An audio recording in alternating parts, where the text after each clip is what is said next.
Raymond. Jean, Brayden. Brian. Melissa, Kirsten, Right now, without moving, I want you to notice where your phone is. Pocket, backpack, face down on the desk. You can basically feel it, right? Like it's almost a part of you. Here's the unsettling part. A study from the Journal of the Association for Consumer Research out of the University of Texas found that just having your phone nearby, not even using it, not even looking at it, measurably lowers your brain power and focus. Face down didn't help. Powered off didn't help. The phone was just sitting there, quietly taxing your ability to think. Now put 25 of those in a classroom, 6 hours a day, 12 years in a row. I believe that K through 12 schools should put phones out of reach during instruction, not because phones are evil, but because of what they're actually quietly costing kids while no one's looking. I want to show you 3 things: the hidden cost, the proof that removing them works, and the part almost no one talks about, which is who it helps the most. We all think of phones as a problem when they buzz. Text comes in, you glance, you lose your place, annoying but small. The research says the buzz isn't the problem, the presence is. In that Texas study, they call it brain drain. When your phone is in sight, part of your mind is spending energy not thinking about it. That still work. It pulls from the same limited pull you need for actual thinking. So you've got less left for the lesson. And the wild part was that the fix wasn't willpower.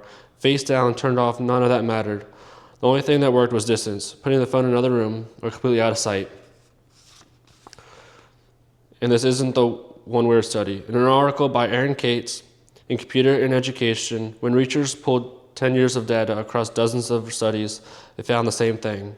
More phones used lined up with lower academic performance, pretty consistently.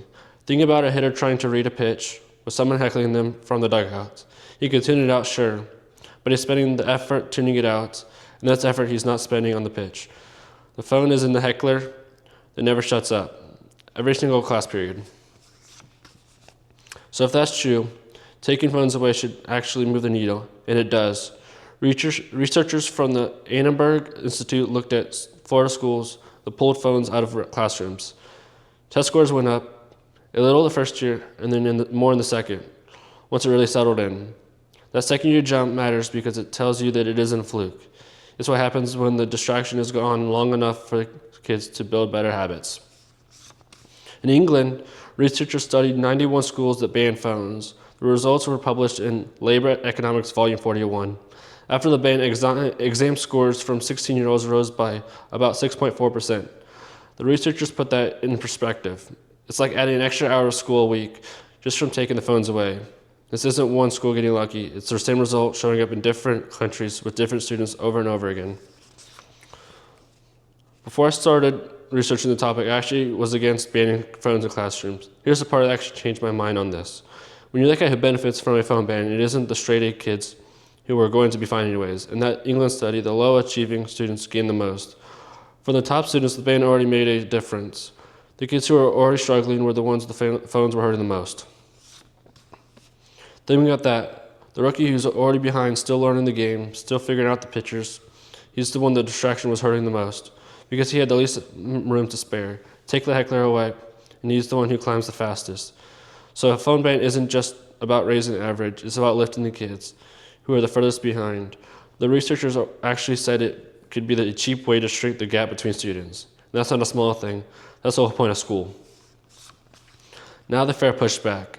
What about emergencies, and what about using the phones as learning tools? Both are real, but out of reach during the instruction does not mean banned from the building. Teachers can still say pull them out for this activity. There are always exceptions, and that is not what it is hurting the students. It's a constant brain drain from cell phones always being in reach. So let's sum it up. The cost is hidden because the phone drains you even when you're not touching it. The results are proven in Florida and in England and across 10 years of research, and the benefit is the biggest for exactly the students who need it. I did my own little research, and the data is real. While I was writing this speech for the first half, I had my phone right near me. Even if there were no notifications, I still tapped it to wake it up and see that nothing came in. I ended up checking it over 20 times in an hour just because it was right there. The second half of the speech, I did on the charger in the other room. I got the speech finished with no distractions and ended up editing a lot of the first half that wasn't good. For my last baseball analogy, the count is full. Every kid in that classroom is standing in the batter's box, trying to read the pitch, and you've got someone in the dugout screaming at them the whole time for no reason. Put the phones away, give the students back the attention that was quietly getting stolen from them, and let them actually see the pitch. Thank you.